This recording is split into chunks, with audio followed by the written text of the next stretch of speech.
இந்த கள்ளக்குறிச்சி விஷச்சாராய மரணங்கள் அப்படின்றது இப்போது எல்லாருக்குமே ஒரு ஒரு தெரிஞ்ச ஒரு விஷயமா இருக்குது. இதில் பயன்படுத்தப்பட்ட இந்த மெத்தனால் அப்படின்ற ஒரு வேதிப்பொருள் இது பொதுவாக எங்கு பயன்படுத்தப்படும், எப்படி இது தயாரிக்கப்படுகிறது, எப்படி இது ஒரு கள்ளச்சாராயமாக ஒரு விஷச்சாராயமாக மாறி மக்கள் கையில் போய் சேருது?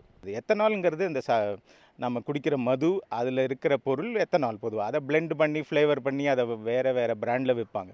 அது வந்து நாம் அருந்தக்கூடிய ஒரு லீகலான ஒரு அருந்தக்கூடிய ஒரு எடிபிள் இது. அது வந்து தாவர முறையில் தயாரிக்கப்படுறது. இது வந்து இது பியூராக கெமிக்கல். இது ரசாயன ரீதியாக தயாரிக்கிறாங்க. இதனுடைய ஸ்டார்டிங் மெட்டீரியல்னு சொல்லுவாங்க. இப்போ இதுக்கு வந்து சுகர் கேன், சுகர் இண்டஸ்ட்ரியிலேருந்து வர ஒரு பை ப்ராடக்ட் மொலாசஸ்வாங்க, அதுலேருந்து தயாரிப்பாங்க எத்தனால். மெத்தனால்ங்கிறது நிலக்கரி இல்லை அந்த மாதிரி ஃபியூவல்ஸ், இயற்கை எரிவாயு இதிலிருந்து தயார் பண்ணுறது தான் மெத்தனால்ங்கிறது. மெத்தனாலோடைய யூஸ் பார்த்திங்கன்னா அது வந்து டவுன் ஸ்ட்ரீமில் பார்த்திங்கன்னா கெமிக்கல்ஸ் நிறைய, பெயிண்ட், வார்னிஷ், இப்படி பல பெட்ரோகெமிக்கல் ப்ராடக்ட்ஸ் இதுக்கு ஸ்டார்டிங் மெட்டீரியலாக ரா மெட்டீரியலாக பயன்படுது. மேலும் என்னென்னா மெத்தனால் முழுக்க முழுக்க ஒரு பாய்சன். அது வந்து அது ஒரு விஷம்.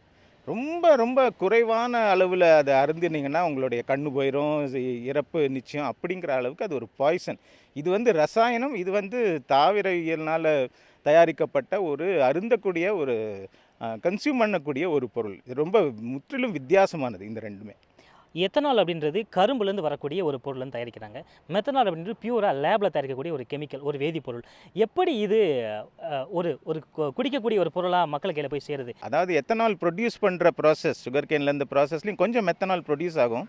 ஆனால் அதெல்லாம் வல்லுநர்கள் செய்வாங்க. நாங்கள்லாம் கண்ட்ரோல் பண்ண டிஸ்டிலரியில் அதில் வெளியில் எடுத்துருவாங்க.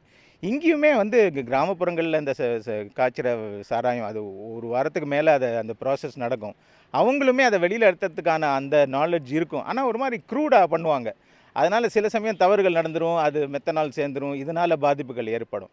ஆனால் கள்ளக்குறிச்சியில் வந்து என்ன தெரிய வருதுன்னா, அது அந்த ஸ்கேல் பார்த்திங்கன்னா எந்த அளவுக்கு பெருசாக நடந்திருக்குன்றதில் என்ன தெரியுதுன்னா, மெத்தனால்ங்கிற அந்த இண்டஸ்ட்ரியல் கெமிக்கல் இருக்குல்ல, அதுக்கு வந்து உற்பத்தி, அது டவுன் ஸ்ட்ரீம், அது ஒரு செயின், அது ஒரு ட்ரெயின்னு மெத்தனால் ட்ரெயின்னு சொல்லுவாங்க.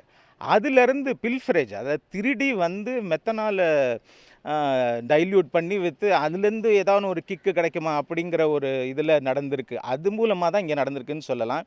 இதே தான் எல்லா இடத்துலையும் நடந்திருக்கு. மால்வானியில் பார்த்திங்கன்னா, பாம்பேயில் இப்போ சமீபத்தில் ஜட்ஜ்மெண்ட் கொடுத்தாங்க. ஒரு வருஷம் ஒரு மாதம் முன்னாடி அதுக்கு ஒரு ஜட்ஜ்மெண்ட் கொடுத்துருக்காங்க. அதில் ஒரு 4 பேரை கன்விக்ட் பண்ணியிருக்காங்க.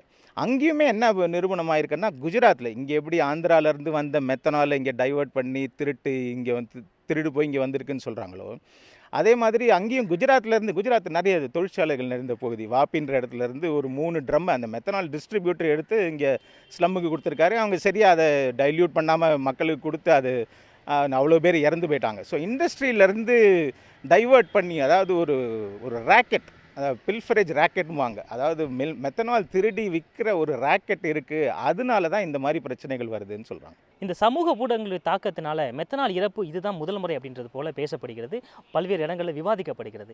இது இங்கே தான் முதல் முறையாக மற்ற மாநிலங்களில் இந்த மெத்தனால் சார்ந்த அது அருந்தி அது அங்கங்கே எடுத்துக்கக்கூடிய சில இடங்களில் ஏற்பட்டிருக்கக்கூடிய இறப்புகள் என்பது மற்ற மாநிலங்களில் எப்படி இருக்குது சார்? ரீசன்ட் ஹிஸ்ட்ரின்னு பார்க்க போனோம்னா, கள்ளச்சாராயத்துலேருந்து சாகிறவங்க எல்லாருமே ஹூஜ் ட்ராஜடின்னு சொல்லுவாங்க. இந்த மாதிரி இழப்புகள் எல்லாமே வந்து மெத்தனால் பாய்சனிங் அதனால தான் நடக்குது. தமிழ்நாட்டில் மட்டும் இல்லை, தமிழ்நாட்டிலே இப்போ கள்ளக்குறிச்சியில் நடந்திருக்கு. சில ஆண்டுகளுக்கு முன்னாடி மரக்காணத்தில் நடந்தது. 20க்கும் மேற்பட்ட மக்கள் இறந்து போனாங்க. இல்லை, பாம்பேயில் ரொம்ப ஃபேமஸான ஒரு கேஸு 2015 மால்வானி, அந்த மலாடுன்ற பகுதியில் ஒரு ஸ்லம் ஏரியாவில் 100க்கும் மேற்பட்ட மக்கள் செத்து போனாங்க. 75 பேர்கிட்ட ரொம்ப கடுமையாக அவங்களுடைய இது பாதிக்கப்பட்டிருக்கு. அங்கேயும் இதே தான் மெத்தனால் பாய்சனிங் அப்படின்னு அதனால தான் நடந்திருக்கு. உத்தரகாண்டில் நடந்திருக்கு. இந்த மெத்தனால்ங்கிறது இந்த ப்ராசஸ்க்குள்ளே சாராயம் இல்லை அந்த மதுபானம் அருந்துகிற சமயத்தில் அதுக்குள்ளே புகுந்ததுனால தான் இந்த மாதிரி கேசஸ் நடந்திருக்கு. இந்த நேரத்தில் இந்த மது விலக்கு அப்படின்ற ஒரு பல்வேறு விமர்சனங்களை பல இடங்கள் முன்வைக்கிறாங்க. ஒருவேளை மது விலக்கு அப்படின்றது அதுக்கும் இதுக்கும் சம்மந்தம் இருக்குன்னு நீங்கள் நினைக்கிறீங்களா? இல்லை ஒருவேளை மது விலக்கு அப்படின்றது கொண்டு வரப்பட்டால் இந்த மெத்தனால் அப்படின்றது எப்படி கையாளப்படும் நினைக்கிறீங்க சார்? இது ஒரு முக்கியமான கேள்வி. அதாவது மெத்தனால் இப்போ விஷம்னு தெரிஞ்சே ஏன் செய்கிறாங்க அப்படிங்கிற ஒரு கேள்வி இருக்குது. ஏன்னா அது வந்து கள்ளச்சாராயம் காய்ச்சறவங்க மத்தியில் அவங்களுக்கு ஒரு ஒரு ஒரு குருட்டு நம்பிக்கை, இதை எப்படியானும் டைல்யூட் பண்ணி ரொம்ப மலிவான கிடைக்கும். இப்போ மெத்தனால் பார்த்திங்கன்னா 20-25 ரூபா ஒரு லிட்டருக்கு கிடைக்கும். அதை நீங்கள் திருடி அதை விற்றீங்கன்னா அதில் நிறைய லாபம் பண்ணலாம். அதனால அதை எப்படியும் டைல்யூட் பண்ணி சோடா கலந்து தண்ணி கலந்து விற்று அதுலேருந்து வர ஒரு கிக்கை பயன்படுத்தி இந்த வியாபாரம் செய்யலான்ற அதில் வர பிரச்சனை தான் இது. ஆனால் இதுக்கும் ப்ரொஹிபிஷனுக்கும் மது விலக்குங்கிறதுக்கும் அது வந்து ரொம்ப மிஸ்லீடிங். அது நீங்கள் வந்து உடனே ப்ரொஹிபிஷன் அப்படி மது விலக்கு கொண்டு வந்தீங்கன்னா மெத்தனாலுடைய டிமாண்ட் அதிகமாயிரும்ல, அப்போ அதிக சாவுகள் நடக்கிறதுக்கான வாய்ப்புகள் கூட இருக்குது. உடனுக்குடன் செய்திகளை தெரிந்து கொள்ள சன் நியூஸ் பெல் ஐகானை கிளிக் பண்ணுங்க.